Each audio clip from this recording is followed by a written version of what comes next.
Alright guys, welcome to the video today. So in this video, I'm going to be going over playing against top tier, like top 3 in the world thorn shotgunning teams and how you might want to play against them as a team, your team composition, who should be last word sniping, how you kind of have to play with it, that whole sort of scenario, and I guess go more into depth about it. So the first thing is your team composition.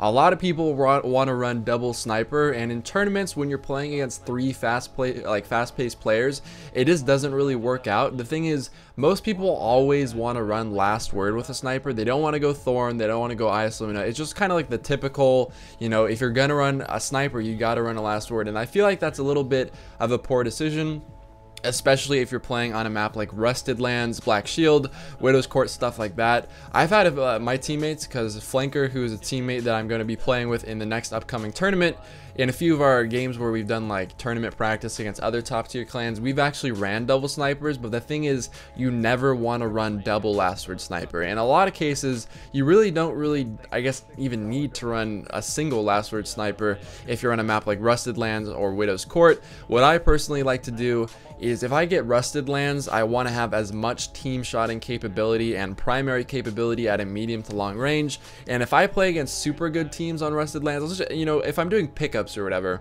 yes, I can get away with using a last word. But if I'm playing against people who have super good thorn shots, Frostbolt, Pure Chill, QQ, Lumi, Ambu, all those sorts of people, it is extremely difficult to get away with using a last word on some of those bigger maps. You can play it really smart, and maybe you'll get lucky and you can get really close to people all the time. But as a general statement, you really don't want to have that as your primary. I always struggle with it if I ever try to use it on maps like that against really good teams. So when we ran in tournament practice double sniper on Rusted Lands, both of us used a Thorn or an Luna, and it worked out really well. That was one of the best games we had that whole entire series. And just having a sniper for long range as well as a really good primary for medium and long range, it's just really powerful on those bigger maps.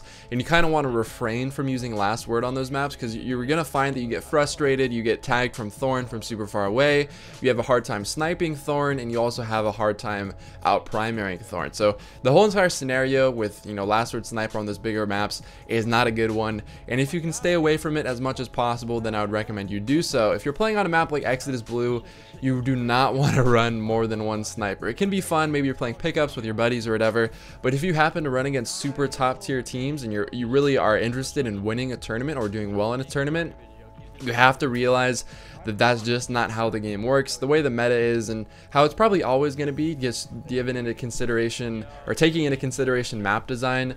And like I said, if you get those bigger maps, you can get away with running 2 snipers, but the majority of maps are like Exodus Blue, Asylum, Burning Shrine. You just can't run double snipers on those sorts of maps. And if you're using a last word, your main job, at least that I found, and I struggled with this for a very long time, I always wanted to just run at people, try to get crazy clips, you know, quick scope people when I'm right in front of their face. But I feel like the sniper update kind of changed my whole entire playstyle, and I've actually had like a lot more success after they've made the zoom go out a little bit more, because it forces me to play a little bit more passive with both my last word and my sniper. I find myself not having my sniper out all the time like I used to, and when I get into situations with my teammates, I pretty much am always the one who's kind of sitting back. But you don't want to be sitting back hard scoping, because if you have your primary out and let's just say 2 of your teammates get into a shoddy battle, right, it's like a super close game and 2 people run up on your teammates with shotguns and they're both in one-on-one engagements. If you're in the back last wording them, they have a very difficult time winning their shotgun battles, because A, if they out shotgun your teammate, you're there for the cleanup, and B, it's very difficult for them to shotgun your teammate, because when you're putting constant shots on them with last word, it flinches their screen really badly and it's really difficult to shotgun someone.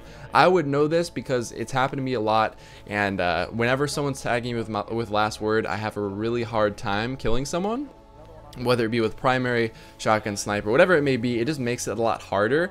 I would also recommend that you run the class Voidwalker for when you're sniping. It seems to be kind of one of the underrated subclasses. I see people saying that Stormcaller and Striker are like, you know, the clear-cut winners of this meta, and that they're always like, you know, hands down the best PvP classes. They're really good classes, but Axie and Bolts, I feel like, are really underrated.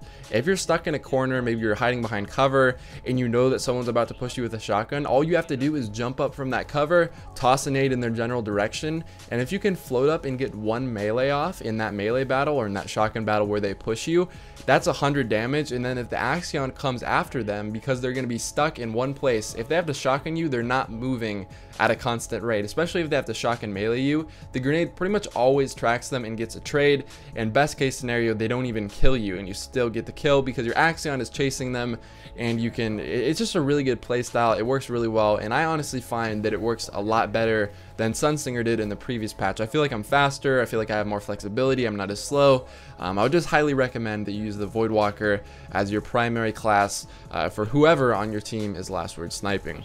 Another common question I get is, okay, I'm running a Voidwalker for the person who's last word sniping on my team, but what would be the best other subclass choices?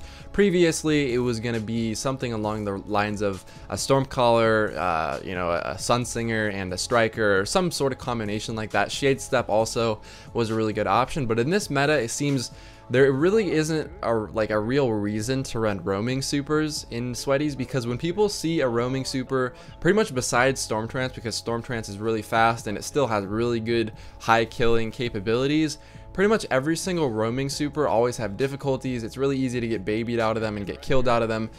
In general, running something like a Striker, a Voidwalker, and a Blade, a Striker, a Voidwalker, and a Stormcaller, just something along the lines of that is going to work out a lot more in your favor. Having a maximum of one roaming super is something I would recommend. Maybe your team just doesn't have any practice with panic super classes, then I guess go with what you're comfortable with. But as far as what, like in the Sweaty arena or like the Sweaty scene, what works best, it's always panic supers. You can make super big plays, and when you can survive, you know, an engagement, let's just say you shotgun one person and the two other push you, if you had a roaming super, you wouldn't have the time to pop it because the people are right on you. But if you have a Titan smash and you can get that 3-piece, then now your team has map control. They could potentially split spawn and you can pick them off spawn, and it just turns the tables a little bit, and it can create a lot of momentum. Let's just say you're down and you don't have map control and you have a super like Hammer of Soul. Let's just say you pop it, right, and you're trying to get map control. They can pretty much just run away from you until you run out and then kill you again, because if you're running up by yourself with your roaming super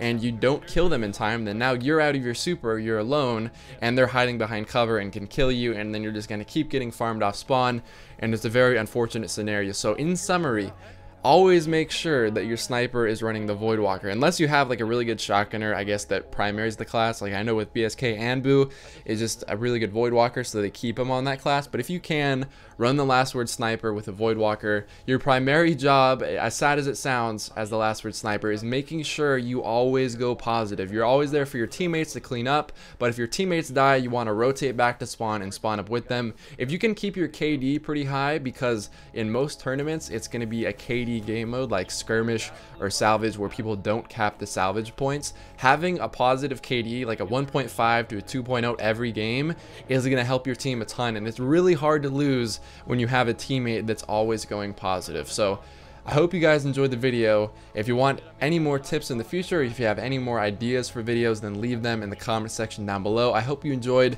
a little bit more in-depth of a sweaty guide or a tournament guide for people who are looking to get into tournaments or sweaties or whatever. I hope this has helped you a lot, and I hope to see you guys in my next video. Peace.